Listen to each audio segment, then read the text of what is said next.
Okay चलिए, business communication start करना है हम लोगों को। कुछ पढ़ा है बिजनेस कम्युनिकेशन में अभी तक? क्या क्या पढ़ा है बिजनेस कम्युनिकेशन में? बिजनेस कम्युनिकेशन ही लेकर आए हो ना, है ना? हाँ, ओके ओके। कुछ पढ़ा है बिजनेस कम्युनिकेशन में अभी तक? कोई चैप्टर पढ़ा है? ओके। आज हम लोग जो चैप्टर स्टार्ट करने वाले हैं that is lesson number 5, listening skills. तो लेसन नंबर 5 सबसे पहले ओपन करेंगे हम लोग, listening skills.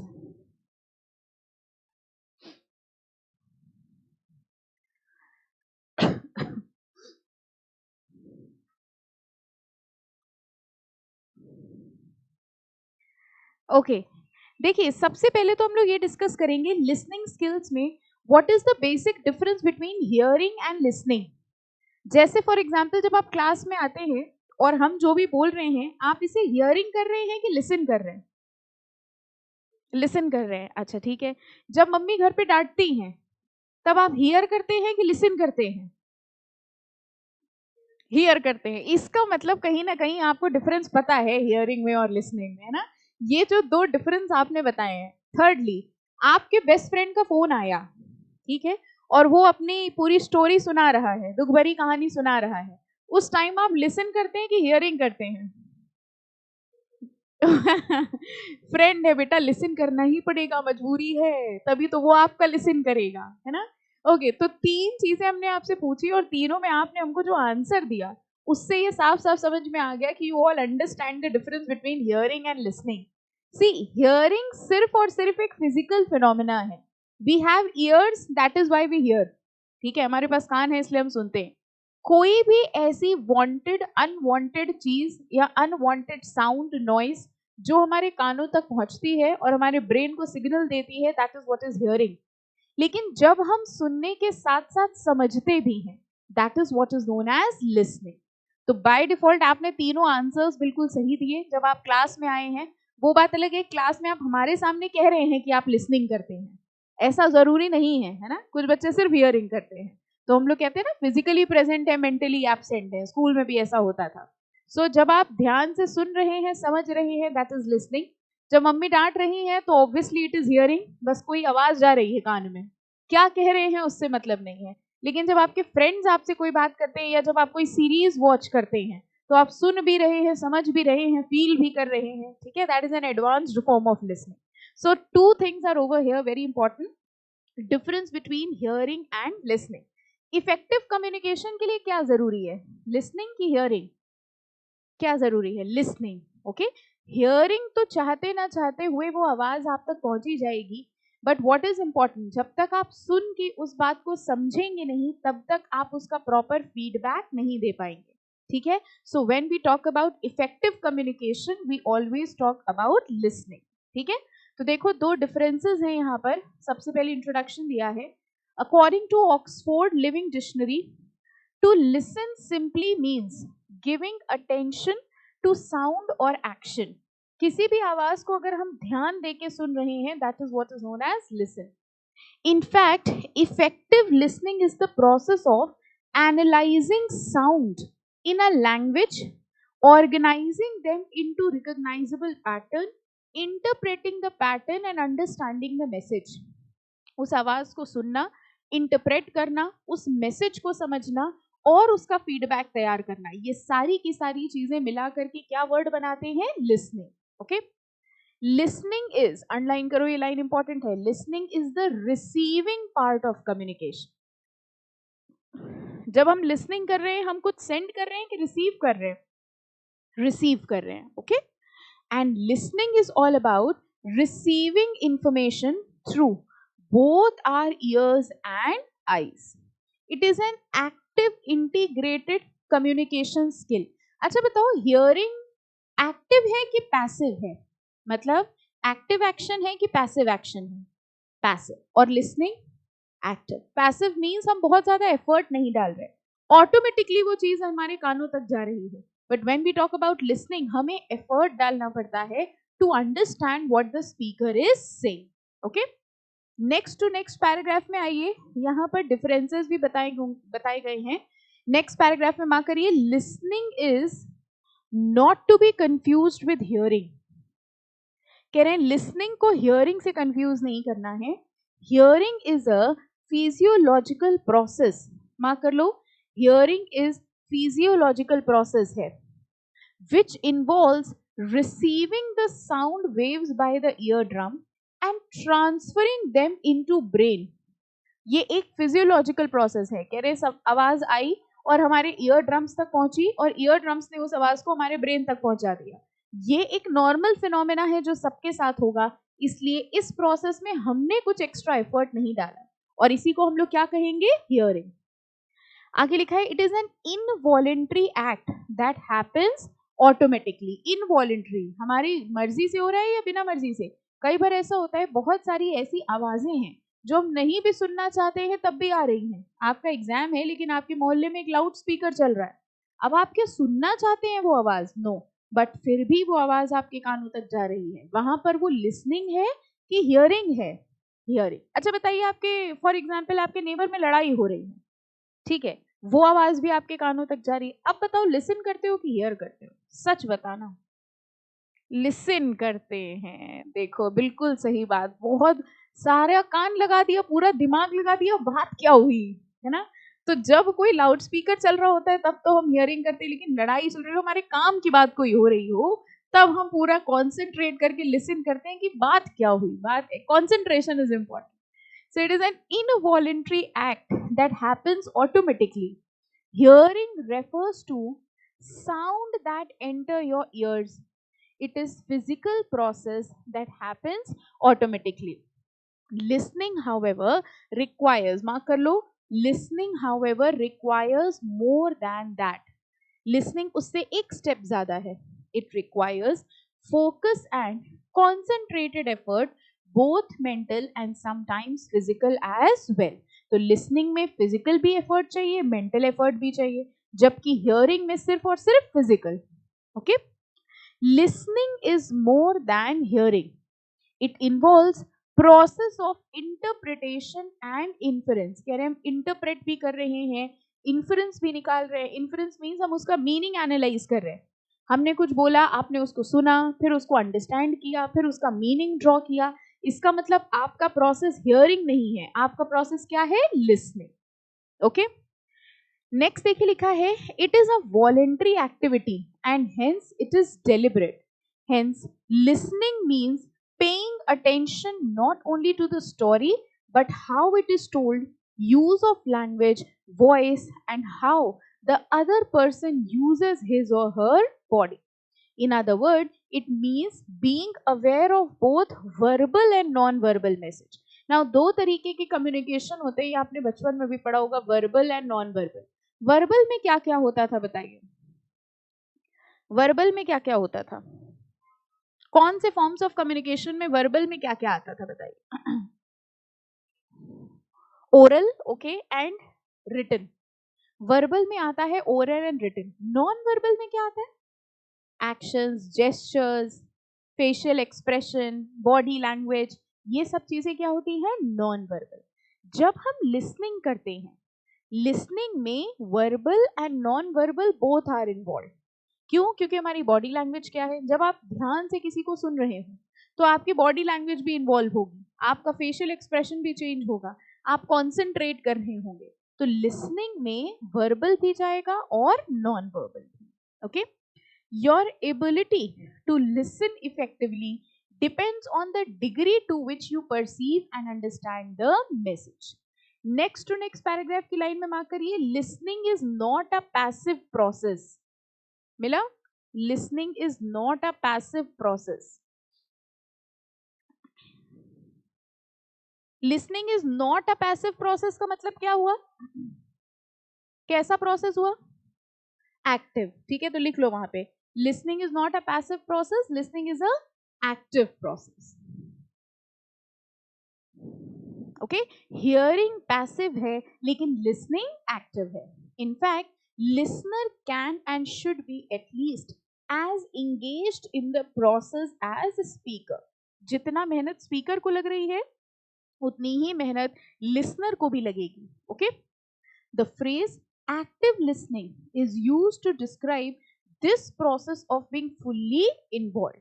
So as of now I think basic difference आपको समझ में आ गया. दो वर्ड्स होते हैं, hearing and listening. Active process कौन सा है? लिसनिंग. पैसिव प्रोसेस कौन सा है? हियरिंग. ठीक है. Hearing involves only a physiological process, whereas अगर हम लिसनिंग की बात करते हैं तो it involves both verbal and non verbal. ठीक है. ज्यादा कॉन्सेंट्रेशन किसमें करना पड़ता है, हियरिंग में कि लिसनिंग में? लिसनिंग. ओके. नाउ अब नेक्स्ट आते हैं पर्पस ऑफ लिसनिंग. देखते हैं लिसनिंग के क्या क्या पर्पस है. First, to specifically focus on the message being communicated, avoiding distractions and preconception. Specifically focus on the message being communicated. जब आप लिसन कर रहे हैं तो आप ध्यान से हमारी बात सुन रहे हैं, डिस्ट्रैक्शन को अवॉइड कर रहे हैं. आप किसी और की बात नहीं सुन रहे. इस टाइम शायद आपका फोन बजे तो आप ना उठाएं, शायद कोई मैसेज आए तो आप ना देखें, क्योंकि आप हमें लिसन कर रहे हैं. लेकिन अगर आप हमें हियर कर रहे होते तो आप फोन हाथ में लिए होते और जरा सा किसी का मैसेज आता आप तुरंत रिप्लाई करने लग जाते. तो जब हम लिसन करते हैं तो हम बाकी डिस्ट्रैक्शंस को अवॉइड करते हैं और हम सिर्फ उस मैसेज को अंडरस्टैंड करने की कोशिश करते हैं जो स्पीकर ने डिलीवर किया है. ओके. तो फर्स्ट पॉइंट में लिखा है to specifically focus on the message being communicated, avoiding distraction and preconception. Second, to gain a full and accurate understanding into the speaker's point of view. जब आप hear कर रहे हैं तो सिर्फ one sided है, एक बंदा बोल रहा है आपको समझ नहीं आ रहा है. लेकिन जब आप listen करते हैं तो आप speaker के नजरिए से सोचते हैं कि speaker किस reference से कह रहा है, speaker किस point of view से कह रहा है. दोनों ही point ये बता रहे हैं ज्यादा concentration हमको किस में करना होता है, listening में कि hearing में? listening में. थर्ड पॉइंट देखो, to critically assess what is being said. What do we mean by the word critical या क्रिटिक्स? सुना है कभी? मूवी के भी क्रिटिक्स होते हैं. Reviews, okay, you can say reviews देना, गलतियां निकालना is what is critical analysis. ठीक है. अब आप किसी की बात का प्लस या माइनस तभी बता पाएंगे जब आपको वो समझ आया होगा. फॉर एग्जाम्पल, हमने आपसे कहा आप डाउट्स पूछे. डाउट्स आप तभी पूछ पाएंगे जब आपको ये कंटेंट समझ में आया होगा. अगर आपको कंटेंट समझ ही नहीं आया तो आप ना ये बता पाओगे क्लास अच्छी थी कि नहीं, ना आप हमसे कोई डाउट पूछ पाओगे. तो ये कह रहे हैं हम किसी चीज के रिव्यू तभी दे पाएंगे जब हमने उसको लिसन किया हो, रादर दैन जब हमने उसको हियर किया हो. ओके. तो अगर हमें रिव्यू देने हैं, रिव्यू बेटर किस चीज में आएगा? Listening. Fourth, to observe. Non verbal signal बताइए किस में ऑब्जर्व होंगे? नॉन वर्बल सिग्नल कब ऑब्जर्व होंगे, लिसनिंग में कि हियरिंग में? Non verbal signal. आप मेरे नॉन वर्बल सिग्नल्स को एनालिसिस कर रहे हो, आप हमें लिसन कर रहे हो कि आप हमें हियर कर रहे हो? लिसन. आपने हमारा जेस्चर देखा, आपने हमारी बॉडी लैंग्वेज देखी, आपने फेशियल एक्सप्रेशन देखा, ये सब भी अगर आप ध्यान दे रहे हैं तो आप क्या कर रहे हैं? लिसन कर रहे हैं rather than here. Okay. Next, to show interest, concern and concentration. अगर आप इंटरेस्ट दिखा रहे हो, कॉन्सेंट्रेट कर रहे हो, ये सारे के सारे फीचर्स किसके होंगे? लिसनिंग. एनी पॉइंट जिसमें डाउट हो?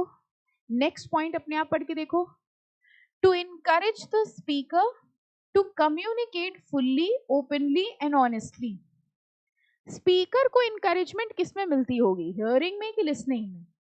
लिसनिंग. अगर आप हमारी बात को ध्यान से सुन के समझ रहे हैं, इवन आपने देखा होगा जब मम्मी डांटती हैं तो उनको पता है कि आप हियरिंग कर रहे हैं, तभी वो बीच बीच में पूछती हैं सुन रहे हो, समझ रहे हो हम क्या कह रहे हैं? She confirms. और तब भी आप हियरिंग करते हैं, हाँ हाँ सुन रहे हैं, लेकिन तब भी आप लिसन नहीं करते हैं, है ना? So that is the thing. Encouragement speaker को तब मिलता है when the person is listening.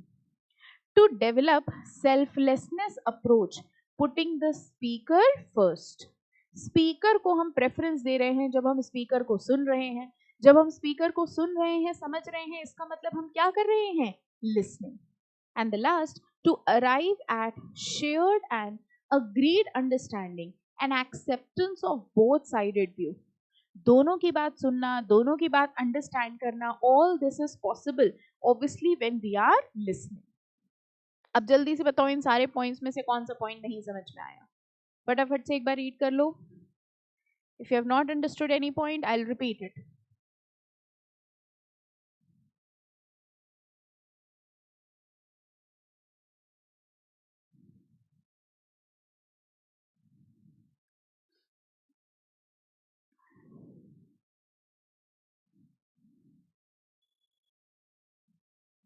Done? Fourth is 1 2 3 4 to observe the non verbal signals. यही ना? नॉन वर्बल सिग्नल्स होते हैं बेटा जेस्चर. जैसे फॉर एग्जाम्पल जब हम कुछ बोलते हैं तो मेरा फेशियल एक्सप्रेशन भी होता है. अब मान लो हम आप एक सीरियस सा चैप्टर पढ़ा रहे हो और हम खूब कस कस के हंसने लगे, तो आपको समझ में नहीं आएगा कि मैम चैप्टर पढ़ा रही है कि जोक सुना रही है. या अगर हम आपको डांट रहे हैं तो डांटने का एक्सप्रेशन होना चाहिए कि हंसने का एक्सप्रेशन होना चाहिए. डांटने का. जो हमारे फेशियल एक्सप्रेशन होते हैं और जेस्चर्स होते हैं वो हमारे वर्ड्स को सपोर्ट करते हैं. ओके कह रहे अगर आप लिसन कर रहे हो तो ही आप हमारे फेशियल एक्सप्रेशन को ध्यान दोगे. अगर आप हमारे जेस्चर फेशियल एक्सप्रेशन ध्यान ही नहीं दे रहे हो, इसका मतलब आप हमें लिसन नहीं कर रहे हो, आप सिर्फ क्या कर रहे हो? हियरिंग. ओके तो non verbal signals are accompanying in listening. ठीक है? और कोई पॉइंट जिसमें डाउट? नो? चलो अब आते हैं, फिर से वही टॉपिक है. देखो listening and hearing. Listening is the ability to accurately receive and interpret messages in the communication process. Listening is the key to effective communication. Underline कर लो ये लाइन, अब एग्जाम में आ जाएगा. Listening is a key to effect. Dash is the key to effective communication. Listening, hearing, क्या होगा? Listening, hearing, both A and B. अब बताओ answer क्या होगा? Both A and B. Listening. ठीक है? Without the ability to listen effectively, messages are easily misunderstood. As a result, communication breaks down and the sender of the message can easily become frustrated. Hearing refers to the sound that enter your ears. It is a physical process. जब भी physical या physiological process आए तो वो कौन से word के लिए use किया है? Hearing के लिए. Provided you do not have any hearing problem. Listening, however, requires more than that. It requires focus and concentrated effort, both mental and sometimes physical as well. Listening में physical effort भी चाहिए और mental effort भी. अब आ जाओ types of listening. Important mark करेंगे हम लोग types of listening. Okay. Following are the various types of listening. सबसे पहला होता है discriminative listening. What do we mean by the word discrimination? Differentiation. Okay? जब हम दो चीजों में differentiate कर सकते हैं तो हम ये कहेंगे कि हमने discriminate किया, भेदभाव किया. Okay? अगर हमारे कानों तक दो अलग अलग आवाजें आ रही हैं, ठीक है, एक काऊ की आवाज आई और एक किसी गाड़ी का हॉर्न आया, अब आपको दोनों चीजें सुनाई दे रही हैं. ओके आपको ये समझ में आ रहा है दो अलग तरीके की आवाजें हमारे सामने आ रही हैं, या आपके घर में पापा भी चिल्ला रहे, मम्मी भी चिल्ला रही, ठीक है, इनफैक्ट सारे घर वाले चिल्ला रहे. अब क्या हुआ, आपके कानों तक अलग अलग आवाजें पहुंची and you are able to discriminate that two people are shouting. ऐसी लिसनिंग को क्या कहा जाता है? Discriminative listening. ओके तो discriminative listening means when we are discriminating between the sounds.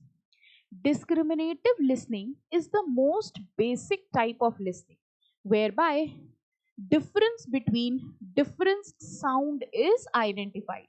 अलग अलग आवाजों में जब हम difference understand कर लेते हैं उसको कहते हैं discriminative listening. If you cannot hear the differences, then you cannot make sense of the meaning that is expressed by such differences. Second आओ कॉम्प्रीहेंशन लिसनिंग. कॉम्प्रीहेंड मतलब अंडरस्टैंड करना. बचपन में इंग्लिश में कॉम्प्रीहेंशन आता था, याद है आपको? बड़ा सा पैराग्राफ आता था और उसके नीचे क्वेश्चंस होते थे, तो आप उस पैराग्राफ को पढ़ते थे, अंडरस्टैंड करते थे और फिर क्वेश्चंस आंसर करते थे. कॉम्प्रीहेंशन का मतलब होता है किसी चीज को समझना. आपके कानों तक दो अलग अलग आवाजें आ रही हैं तो आपको ये समझ में आया दो लोग चिल्ला रहे हैं, ठीक है. फिर उसका एक स्टेप आगे होता है कि एक मम्मी चिल्ला रही है, एक पापा चिल्ला रहे हैं. ये हुआ कॉम्प्रीहेंशन लिसनिंग.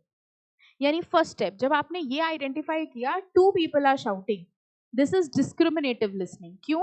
क्योंकि यू डिस्क्रिमिनेटेड कि दो अलग अलग आवाजें हैं. लेकिन जब आपने इन आवाजों को अंडरस्टैंड किया, एक मम्मी चिल्ला रही है, पापा चिल्ला रहे हैं, एक लाउड स्पीकर बज रहा है, एक काऊ चिल्ला रही है, when you are understanding the message, then that is what is known as comprehension listening.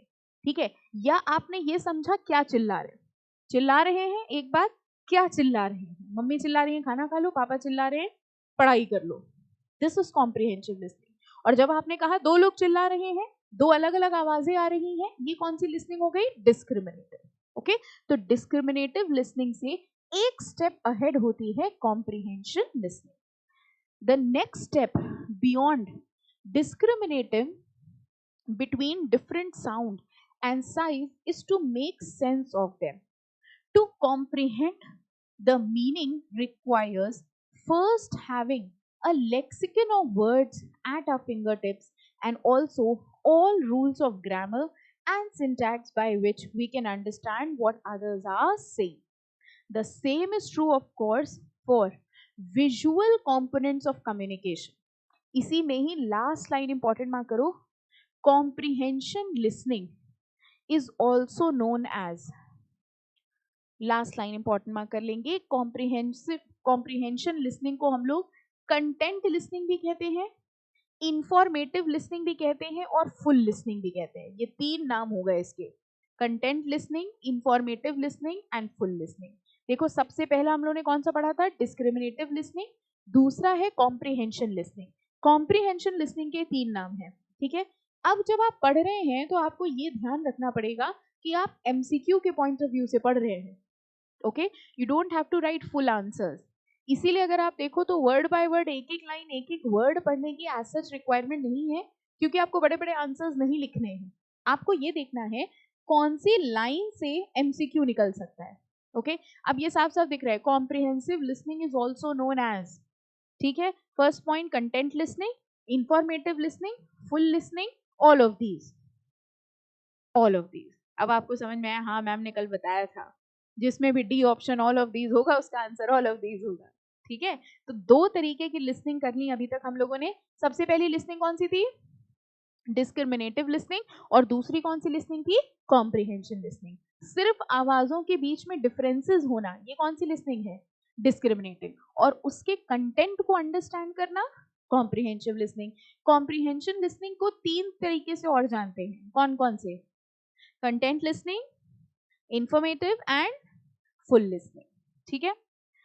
Next, third is critical listening.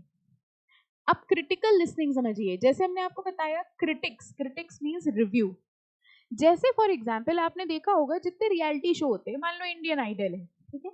अब इंडियन आइडल में सिंगर गा रहे हैं, सिंगर ने परफॉर्मेंस दी और जजेस ने लिसन किया। पहले तो बताओ, जजेस हियर कर रहे थे कि लिसन कर रहे थे। इंडियन आइडल में मान लो हम बहुत अच्छा गाना गाते हैं, हम गाना गाया हमने, ठीक है, और जजेस सुन रहे हैं, वो हियर कर रहे हैं कि लिसन कर रहे हैं, लिसन कर रहे हैं। लिसन के बाद क्या करेंगे, लिसन के बाद क्या करेंगे, परफॉर्मेंस खत्म होने के बाद क्या करते हैं, इवैल्यूएट करते हैं, रिव्यूज बताते हैं, आपने अच्छा गाया बुरा गाया। इसका मतलब उन्होंने सिर्फ सुन के समझा नहीं, उन्होंने अपने रिव्यू दिए, उन्होंने आपका क्रिटिकल एनालिसिस किया। ऐसी लिसनिंग जिसमें हमें कुछ इवैल्यूएट करना होता है, हमें कुछ जजमेंट करनी होती है, ऐसी लिसनिंग को कहा जाता है क्रिटिकल लिसनिंग। क्रिटिकल वर्ड का ही मतलब समझ लो, when we have to analyse something, evaluate something, जज समथिंग और गिव रिव्यूज, ठीक है। वैसे हम लोग भी क्रिटिकल लिसनिंग बहुत करते हैं। जब आपका फ्रेंड आपको कोई बात बताता है, आप लास्ट में खुद अपनी जजमेंट जरूर देते हैं, तुम्हारी ही गलती थी, हमसे पूछते हम बता देते, है ना। तो हम लोग भी क्रिटिकल लिसनिंग करते हैं। तो कह रहे हैं critical listening is the listening in order to evaluate and जज, forming opinion about what is being said. Judgement includes assessing strength and weakness, agreement and approval. Strength क्या थी, वीकनेस क्या थी, जैसे मैंने आपको बताया जजेस क्या करते हैं कि भाई आपकी सिंगिंग में अच्छे पॉइंट्स क्या थे, आपकी सिंगिंग में वीकनेस क्या थी। यानी ना केवल उन्होंने हियरिंग करी, पहली चीज तो उन्होंने लिसनिंग करी। अब कौन सी लिसनिंग करी बताओ, डिस्क्रिमिनेटिव लिसनिंग करी, ठीक है, कि उन्होंने कॉम्प्रिहेंसिव लिसनिंग करी कि क्रिटिकल लिसनिंग करी, क्रिटिकल, ओके। तीन तरीके की लिसनिंग हो गए। फर्स्ट कौन सा था, डिस्क्रिमिनेटिव, सेकंड, थर्ड सिर्फ आवाजों में डिफरेंसेस को पहचानना वाज डिस्क्रिमिनेटिव। अगर हम उन आवाजों को अंडरस्टैंड करके मीनिंग भी समझ रहे हैं तो कॉम्प्रिहेंशन। कॉम्प्रिहेंशन कितने तरीके की होती थी? 3। कौन कौन सी? Content listening, informative listening and full listening. और थर्ड कौन सी होती है? Critical listening. Okay okay. This form of listening requires significant real-time cognitive effort as the listener analyzes what is being said. Fourth होती है biased listening. Biased listening में क्या होता है, ये आप करते हैं। Biased listening का मतलब हम सिर्फ वो सुनना चाहते हैं या हम सिर्फ वो सुनते हैं जो हम सुनना चाहते हैं। या सुनो, जैसे टीचर आपको लेक्चर दे रहा है, क्लास में आपको समझाया जा रहा है, टीचर पढ़ाया जा रहा है, लेकिन उसमें से जो आपके मतलब की बात होगी आप सिर्फ उतना सुनेंगे। This is biased. बायसनेस मतलब समझे, भेदभाव करना। हमने आपको क्लास में बहुत सारी बातें बताई, लेकिन बीच क्लास में हम कोई पिक्चर डिस्कस करने लग गए, अरे वो नई पुष्पा आई है, वो देखी है, तो आप सारा इंपॉर्टेंट काम जो कर रहे थे सब छोड़ के हमारी पुष्पा की डिस्कशन में इन्वॉल्व हो गए। यानी आपने पूरी क्लास में हमने क्या पढ़ा, इफेक्टिव लिसनिंग, लिसनिंग सब साइड में, हमारी पिक्चर का डिस्कशन चल रहा है, आपने कहा हाँ उसका गाना बड़ा फेमस है ना। तो ये आपने क्या किया, आपने हियरिंग करी, लेकिन आपने बायस्ड हियरिंग करी। आपने कहा हम वो सुनेंगे जो हम सुनना चाहते हैं, हम सिर्फ उतना सुनेंगे। आपकी मम्मी ने कहा कि अगर तुम्हारे मार्क्स अच्छे आ जाएंगे तो हम तुमको पार्टी में लेके जाएंगे। अब बताओ इसमें से आप सिर्फ क्या सुनेंगे? ऑब्वियसली पहली लाइन तो हमारे लिए इररिलेवेंट, हम सिर्फ दूसरी लाइन सुनेंगे, पार्टी में लेके जाएंगे, आपने कहा था पार्टी में लेके जाएंगे। ऐसी लिसनिंग को क्या कहा जाता है? Biased listening. कह रहे हैं biased listening happen when the person hears only what they want to hear, typically misinterpreting what the other person says based on stereotypes and other biases they have. Such biased listening is often very evaluative in nature. 5 तरीके की listening हो गई, 5 हुई? अरे 5 मान लो, नहीं 4 हुई। पहली कौन सी थी? डिस्क्रिमिनेटिव। दूसरी कॉम्प्रिहेंशन। तीसरी क्रिटिकल लिसनिंग। फोर्थ बायस लिसनिंग। कौन सी वाली लिसनिंग थी जिसके 3 और नाम थे? Discriminative listening. डिस्क्रिमिनेटिव की थी पक्का? देखो हम कंफ्यूज करेंगे, हमारे कंफ्यूज होने से कंफ्यूज ना हो जाओ। आप ऐसे कंफ्यूज हो जाते हो कि हमारा नाम आप 3 बार पूछिए, हम उसमें भी डाउट करेंगे, यही रखा था घर वालों ने। और एक कॉन्फिडेंट रहिए। अच्छा, एक्टिव प्रोसेस कौन सा होता है? लिसनिंग। और पैसिव प्रोसेस कौन सा होता है? हियरिंग। फिजिकल प्रोसेस कौन सा है? हियरिंग। और फिजियोलॉजिकल प्रोसेस? हियरिंग। ठीक है, फाइन। ओके, बायस लिसनिंग के बाद आती है evaluative listening. Evaluative listening is again the same as, चलो बताओ कौन सा? Critical listening. Absolutely, critical listening evaluative listening लगभग सेम है, क्योंकि इसमें भी हम क्या कर रहे हैं? इवैल्यूएट। इन इवैल्यूएटिव लिसनिंग देखो लिखा है, और critical listening we make judgment about what the other person is saying. दूसरा बंदा क्या कह रहा है उसकी बात को हम एनालिसिस कर रहे हैं, इवैल्यूएट कर रहे हैं। We seek to assess the truth of what is being said. We also judge what they say against our values, assessing them as good or bad.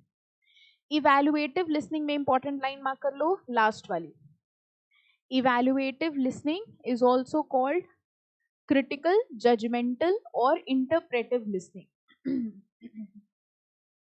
Evaluative listening is also called critical, judgmental or interpretive listening. हाँ बेटा, almost same, लेकिन अब exam में आपको देखना ये है कि किस नाम से आ रहा है। जैसे evaluative listening, critical listening same है क्योंकि वहां और लिखा हुआ था। अब यहाँ पे कह रहे हैं इवैल्यूएटिव लिसनिंग को हम क्रिटिकल भी कह सकते हैं, जजमेंटल भी कह सकते हैं, इंटरप्रेटिव भी कह सकते हैं। ठीक है, अब अगर एग्जाम में यही क्वेश्चन आता है evaluative listening is also known as, तो ऑल ऑफ दीज होगा। Even if question comes critical listening is also known as, तो भी आंसर ऑल ऑफ दीज होगा। ठीक है, तो critical, evaluative, they are almost. Okay fine. Sixth is appreciative listening. In appreciative listening, we seek certain information which will appreciate, for example, that which helps meet our needs and goals. कई बार हम लोग कुछ ऐसी listening करते हैं जिससे हमारा appreciation होता है, जैसे अभी आप कर रहे हैं। अगर अभी ये कंटेंट आपके एग्जाम में ना होता तो क्या आप इस टाइम आके हमारी बकवास सुन रहे होते? अब आप ना बोल नहीं पा रहे हैं, हाँ आप बोलना चाहते हैं, है ना? ऑब्वियसली अब आप खुद सोचो, अगर ये चैप्टर आपके कोर्स में ना होता, आप CSET ना कर रहे होते, तो क्या ऐसे दोपहर के माहौल में जब एकदम नींद आती है, बढ़िया घर छोड़ के आप यहाँ पर इतनी दूर लिसनिंग और हियरिंग का, है ना, सत्संग सुन रहे हैं? नहीं सुन रहे होते। लेकिन आपको पता है यहाँ आके ये सुन के आप में कुछ एप्रिसिएशन होगा, आप में कुछ इम्प्रूवमेंट होगी, आप इससे एग्जाम दे पाएंगे। This type of listening is known as appreciative listening. लोग सत्संग सुनने जाते हैं, है ना? क्यों जाते हैं? क्योंकि उससे कुछ सीखेंगे। ऐसी लिसनिंग जिससे हमारा कुछ इन्हेंसमेंट हो रहा हो। इसका बेस्ट एग्जाम्पल आपको पता होगा, कुछ लोग ऐसे होते हैं जिनको म्यूजिक सुन के पढ़ने की आदत होती है, स्पेशली प्रैक्टिकल सब्जेक्ट्स। कान में ईयरफोन लगा लिया, गाने सुन लिए, है ना, करते हैं ऐसा, और फिर हम पढ़ाई करने लगते हैं। तो इससे आपको क्या लगता है? गाने सुन के पढ़ने से आपका एंथुजियाज्म बढ़ जाता है। शायद अगर आपको नींद आ रही होती है तो नींद नहीं आती है, और शायद अगर आप 1 घंटा पढ़ने वाले होते तो आप 2 घंटा पढ़ लेते हैं। ये ऐसी लिसनिंग थी जिससे आपका एप्रिसिएशन हुआ, ठीक है, जिससे आप में इंप्रूवमेंट हुई। ऐसी लिसनिंग को कहा जाता है एप्रिशिएटिव लिसनिंग, ठीक है। In appreciative listening we seek certain information which will appreciate, for example, that helps meet our needs and goal. We use appreciative listening when we are listening to good music, poetry, or maybe even stirring words of a great leader. 6 तरीके की listening हो गई। चलो जरा starting से बताइए कौन कौन सी। First discriminative, second comprehension, third critical, fourth biased, okay, fifth evaluative, and sixth appreciative, okay, seventh sympathetic listening। ये भी आप बहुत करते हैं। In sympathetic listening we care about the other person and show this concern in the way we pay close attention and express our sorrow for their ill and happiness at their joy। ये आप करते हैं किसके साथ? अपने friends के साथ, है ना? आपका फ्रेंड का ब्रेकअप हो गया या आपका फ्रेंड फेल हो गया, अब वो पूरा का पूरा अपना दुख दर्द आपके साथ बांटता है। आप क्या करते हैं? आप सिंपैथेटिक लिसनिंग करते हैं। सिंपैथेटिक लिसनिंग का मतलब आप पूरे अटेंशन से उसकी बात सुनते हैं। हमें बताओ, हम हैं तुम्हारे साथ, है ना, तुम्हें टेंशन लेने की जरूरत नहीं, जब तक हम हैं तुम टेंशन ना लो। ये लिसनिंग जिससे आप सिंपैथी का काम कर रहे हैं, ठीक है, sympathizing with another person, that is what is known as sympathetic listening. In sympathetic listening we care about the other person and show this concern in the way we pay close attention and express our sorrow for their ill and happiness at their joys। फिर आप देखिए, आप time भी नहीं देखते हैं, 1 घंटा हो गए बात करते करते, 2 घंटा हो गया बात करते, घर वालों को बीपी बढ़ रहा है, लेकिन आप पूरी सिंपैथी दिए हुए हैं कि नहीं हम हैं तुम्हारे साथ, हम बात करेंगे। ऐसी लिसनिंग कौन सी होती है? सिंपैथेटिक। अच्छा, कई बार और भी होता है, कई बार सिंपैथी देते देते आप अपना दुख दर्द भी बांटने लग जाते हैं। आपके फ्रेंड ने कहा हमारा ब्रेकअप हो गया, आप उसको सिंपैथी दे रहे थे, आपने कहा हमारा भी यही हाल चाल है ना, हमारे साथ भी यही हुआ। एम्पैथेटिक लिसनिंग होती है वो। देखो, when we listen empathetically we go beyond sympathy to seek a truer understand how others are feeling। जब हम खुद को उनकी जगह पर रखते हैं, एक चीज होती है सिर्फ सिंपैथी करना, तुम्हारे दुख के साथ हमको बहुत दुख है, लेकिन एक चीज होती है जब हम लिटरली फील करते हैं कि अगर हम तुम्हारी जगह होते तो हमको भी यही पेन हो रहा होता। That is empathy, and that is a difference between the word sympathy and empathy. जैसे फॉर एग्जाम्पल, मान लीजिए आप जा रहे हैं, ठीक है, और कि कोई डेड बॉडी पास हो रही है, you don't know that person, you will feel sympathised कि किसी की डेथ हो गई, okay. But if you know a person, ठीक है, आपका जान पहचान का था, आपका रिलेटिव था, तो वो सिंपैथी से ज्यादा क्या हो जाती है? Empathy. This is the difference between the two words sympathising and empathising, okay. तो जब हम सिर्फ सुन रहे हैं हमें फील कुछ नहीं हो रहा, हमने किसी के बारे में सुना, हमें फील कुछ नहीं हुआ, लेकिन हमने कहा कि don't worry, everything will be okay, this is sympathetic listening. But when we are listening to someone, we feel the same pain, that is what is known as empathetic listening. Okay, this requires excellent discrimination and close attention to the nuances of emotional signal.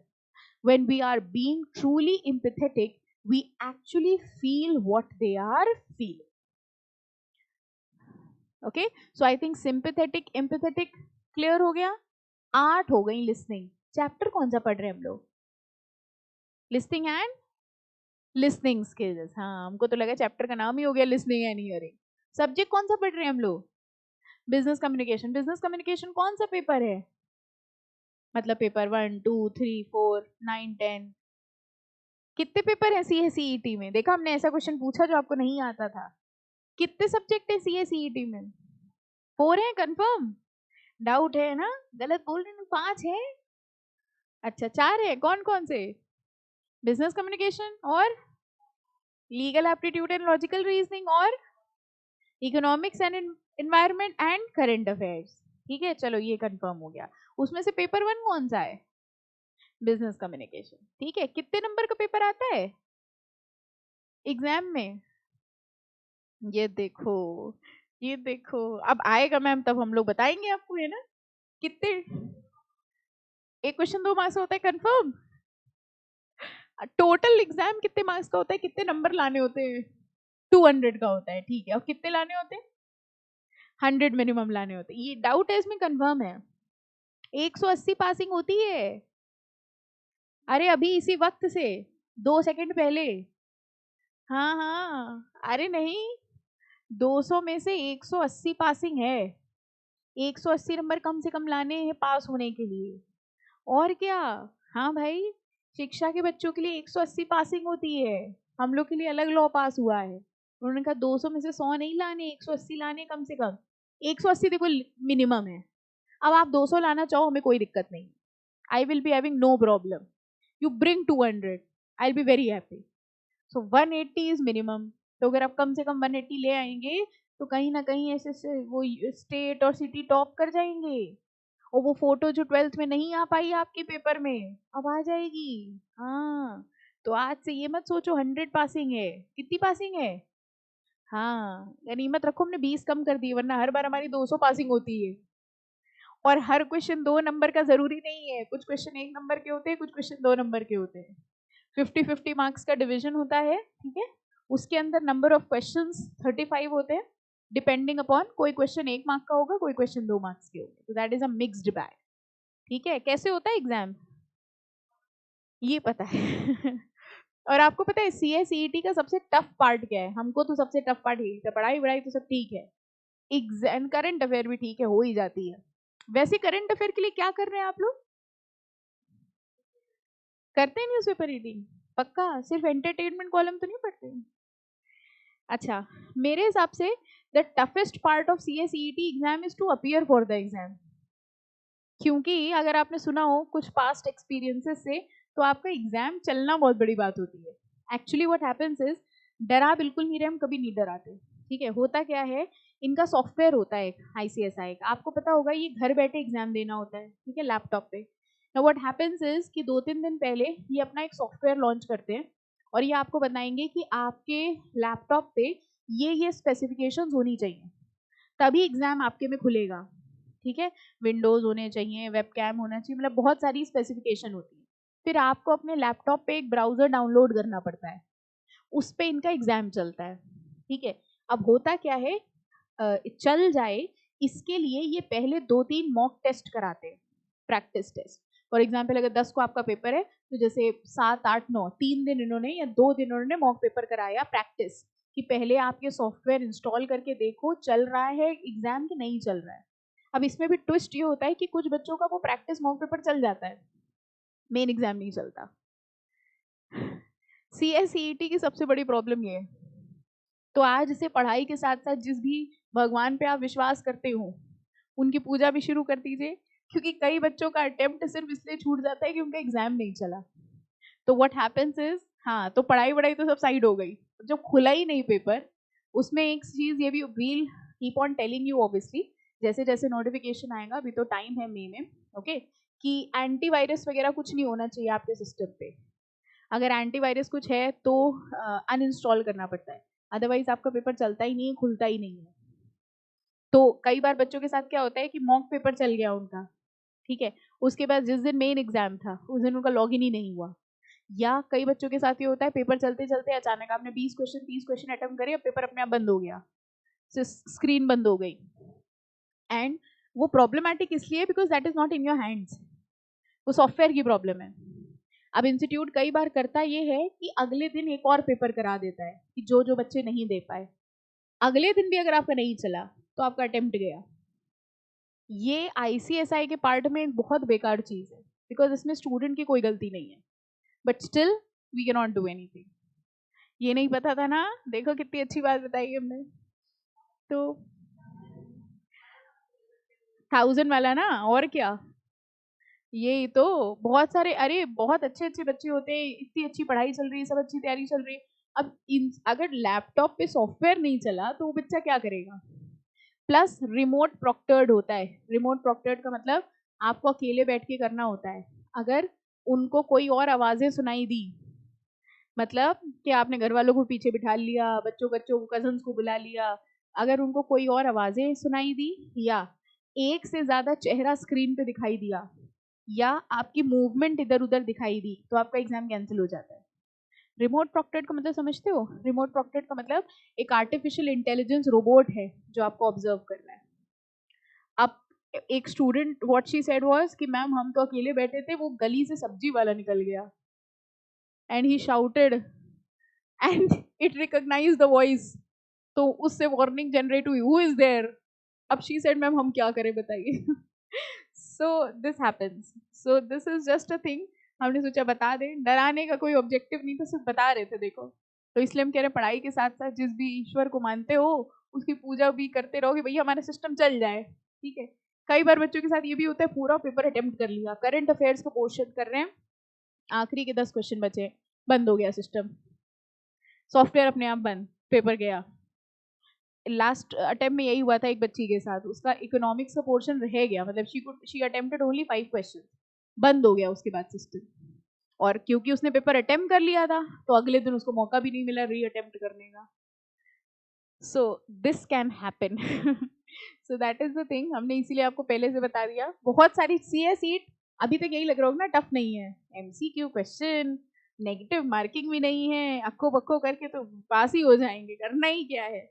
But these certain things are which makes it difficult। एक हमने आपको कल बताया था, अच्छा आपको लग रहा है ना रोज डरा देती हैं आके कि बुक से पेपर नहीं आता, बुक सिर्फ सजेस्टेड है, बुक से पेपर आप ये मान के चलो 50% है, 50% बुक से आएगा, 50% बाहर से आएगा, ठीक है। और दूसरी चीज आपका सिस्टम चल जाए, देन इन दैट सिनेरियो आप एग्जीक्यूटिव तक पहुंचेंगे, ओके। लेकिन ऑन एन एवरेज सबका चल जाता है, मतलब 5-10% बच्चे ऐसे होते हैं जिनका नहीं चलता है। If you are well aware, वो सारा सॉफ्टवेयर वो आ जाता है, एक हफ्ते पहले ही आ जाता है, तो हम लोग पहले ही आपको बता देंगे, नोटिफिकेशन शेयर कर देंगे, ठीक है, कि आपको अपने लैपटॉप पे क्या क्या चीज़ें इंस्टॉल करनी है, वो सब कुछ करा लेना तो चल जाएगा। ओके फाइन, बता हमने इसलिए दिया कि मेंटली प्रिपेयर रहना, ऐसा हो सकता है, ओके ठीक है। टाइमिंग्स आई थिंक बेटा अलग अलग आती हैं, जब आपका एडमिट कार्ड आएगा ना उसमें टाइमिंग आपकी लिखी होगी कि आपको कौन सा वाला स्लॉट मिला है, ठीक है, तो वो अलग अलग स्लॉट पे होता है। वैसे मॉर्निंग ही होता है 9-9:30 बजे से, 9 बजे से लगा लो, आधे घंटे पहले लॉग इन करना होता है, ठीक है फाइन। तो वो तो वील कीप ऑन शेयरिंग, उसके पहले मॉक भी होते हैं कई सारे, तो प्रैक्टिस हो जाती है उसमें, ठीक है। चलो इसको हम लोग आज यहीं पे स्टॉप करेंगे, एम्पैथेटिक लिसनिंग पे। थ्योरोपैथिक लिसनिंग हम लोग नेक्स्ट लेक्चर पे स्टार्ट करेंगे, ओके। जो भी डाउट्स वगैरह होंगे वो आप पूछ लेंगे, ओके।